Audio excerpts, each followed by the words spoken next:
I'm 19. We didn't even mention that. Yeah, I'm 20. Yeah, I'm 19. He's 20. One of the questions I'm asked the most, and I'm going to put it on you this time because every time you decide to say a word, throw it to me. So here's my one word or statement. How do you get started? Oh, that's a question. How do you get started? How do you get started? I asked a lot of questions. I went to, whether it was a teacher, Google, yes.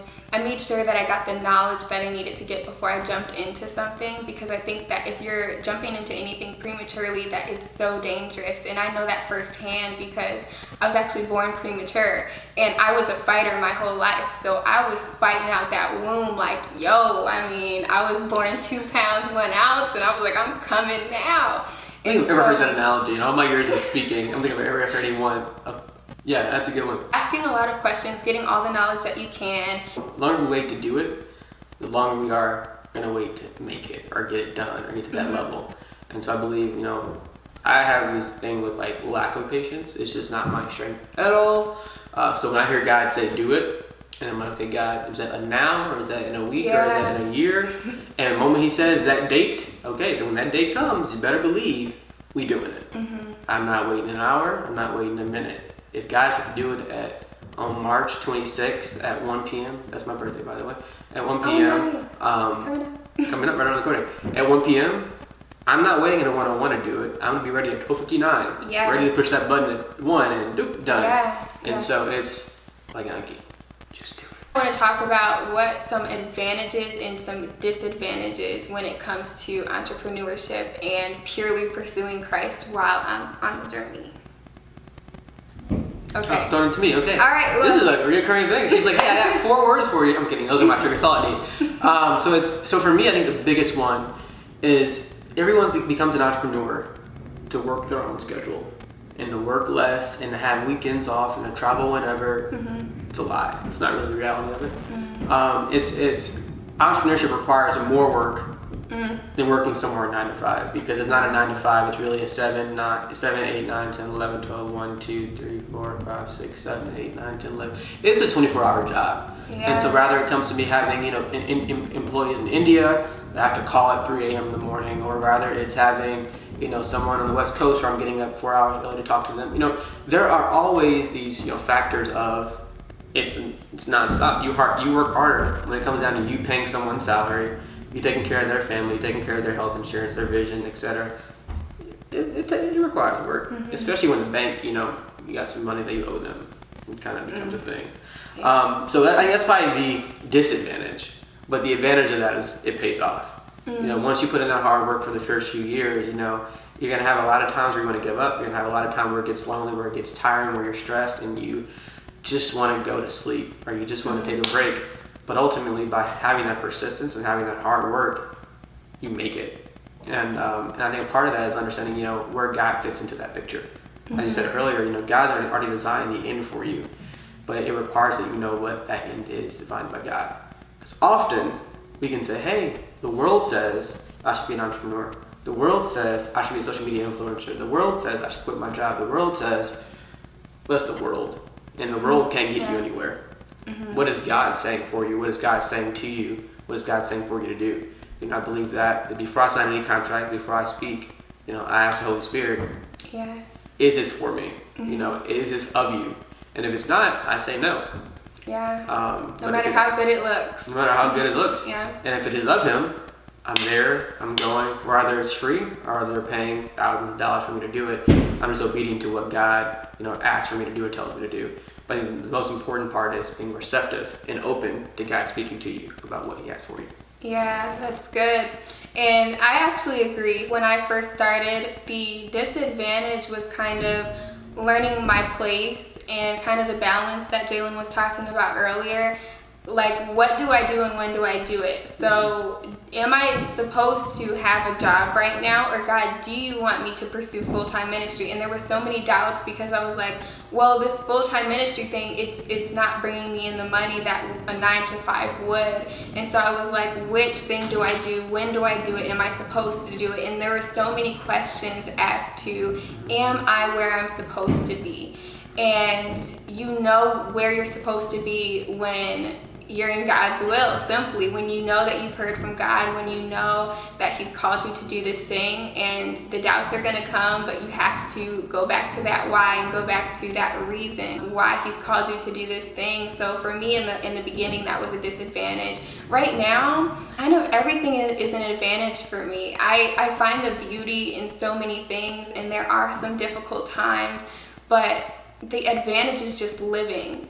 I love what I do, and I do it for others. I do it for me, and it's like it allows me to grow as an individual as well, because if I were stagnant on the journey, if I were stuck in one place, I wouldn't be satisfied. And God is not a God of He's just not going to allow you to be at one place for the rest of your life. Like, you're always evolving, you're constantly growing or not growing.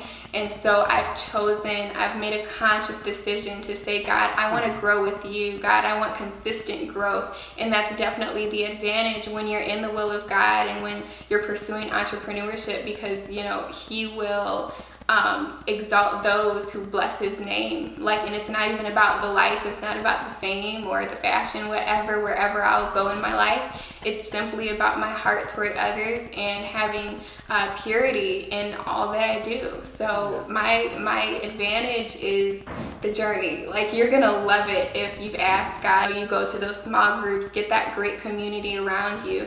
You are going to have a blast. Like, I'm just telling you.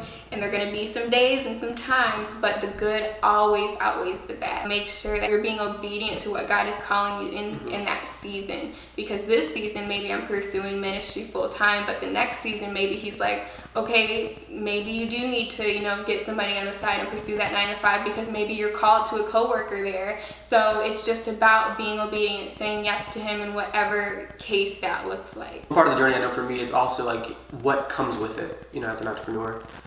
For me, I took the company from nothing to a lot. I went from being, the guy working out of my parents' bedroom to being a household name, to traveling in airports, people knowing my name, to traveling 2 or 3 times a week to be on stages speaking. And there have been a lot of times where, your head gets really big. Mama, I made it. Mama, I got the car. I got these events. I'm bringing in 5 figures for an event. And it's like, okay, things are going good. I'm famous. I made it. But having to go back to, okay, nope, I didn't do it. It's not about me. God did it. Mm-hmm. God's doing it, and God can stop it. Yeah. And so there's often a lot of times, as someone who's on this journey, is the lights, the camera, the action, the celebrity comes with it. But I have to humble myself and say, nope, I got to work hard and stay humble. I have it right here. If you look at the back of my studio. Yeah. Work hard and stay humble, because ultimately, without humility, I can lose all this. Without thinking God, I can lose all this. Without remembering that God is doing this, I can lose all of it. And so that is a consistent and very consistent process for me. Is okay, let me work hard and remain and stay humble, because ultimately that's the only way I can continue to build more, is to be humble. And I think also too, in the process, building is not, it's not a financial building, it's not a material building, it's a building of life change. And so I always believe my biggest currency is how many lives am I changing. Mm-hmm. For me, I believe your net worth is not about money, but the network of lives that you're changing. Your net worth is the network of lives that you're changing. And so how many lives are you impacting with what you're doing? Yeah, that's so good. Okay, wait, I have to just take that in. That was good. So now I kind of want to go into what the goal is for entrepreneurship and pursuing Christ at the same time. So for me, I'll actually start this time. That's a first. Yes, I know. My goal is to see Christ at the end of my journey. And I always like to say that purity is not perfection, purity is progression. And so when you're pursuing a lifestyle of purity, seeing God at the end of your journey and going to heaven doesn't mean you're perfect. It means that you're pursuing Jesus daily. And the Bible actually talks about striving for perfection. And I think a lot of the time we say and we make the excuse that, I'm not perfect and, there's no perfect person. And there's absolutely no perfect person out there. And I don't want you to think that you can be a perfect person. But I do want you to know that we are actually called to strive toward perfection and for perfection. And that means striving for Jesus daily. I want to encourage you not to make the excuse that you're not perfect, but literally try. And more than trying, do. You actually have to actively move. You have to actively shake and actively pursue the thing that you are called to do. You can't just sit there. You can't just be stagnant, but you actually have to work toward it daily. Otherwise, it's not going to work. And I'm a very honest and blunt person, and I want to tell you that not everybody can make it. I mean, a lot of people want the lights and they want the fame and all of that and the fortune, but God is only going to exalt those that need to be exalted and that won't take advantage of what he's given you and what he's allowing you to see and allowed you to do. So I think that the humble and the pure in heart are going to be the ones that are going to make it. So just make sure that you're staying focused and that you're not allowing the enemy to kind of trick you with, oh, like now you have all the money and now you have the cars and all of that, but staying in a place where you're like submitted under God's authority and saying, God, this all did come from you and I would not be able to do it without you. You know, my end goal is not about money. It's not about cars. It's not about houses. It's not about, you know, buildings. It's not about name. It's about, have I been obedient? You know, have I done what God's asked me to do? More yes than no. When it comes down to it, I feel that the platform that's been built is not for me to say, hey, I'm Jaylen Bledsoe and I'm the CEO of the global group. The platform is for me to say, hey, I've done it because of God. I've gotten here because of God, and here's how you can get there with God. Because ultimately, I can sit down and give, you know, a lecture on how to do it. I can give you the top 10 ways to make $1,000, to make $10,000. But is that the goal? You know, I don't think it is. I think that's a short-term solution to make someone short-termly happy. But once $1,000 is gone or $10,000 is gone, you're back to where you were. And so my ultimate goal and my ultimate win is, okay, have I been obedient? And am I teaching how to get closer to God? You know, I believe ever since I was 2, 3, 4, I was called to be a minister. For me, that's not 100% speaking on a stage and preaching, and he's 100% on the stage quoting scripture, but it is me helping people understand the path and way to be obedient, the path and way to hear. You know, I've always made the joke, when I find my wife, she's gonna have discernment like no other, because I want her to be like, Jaylen, just something's not feeling right.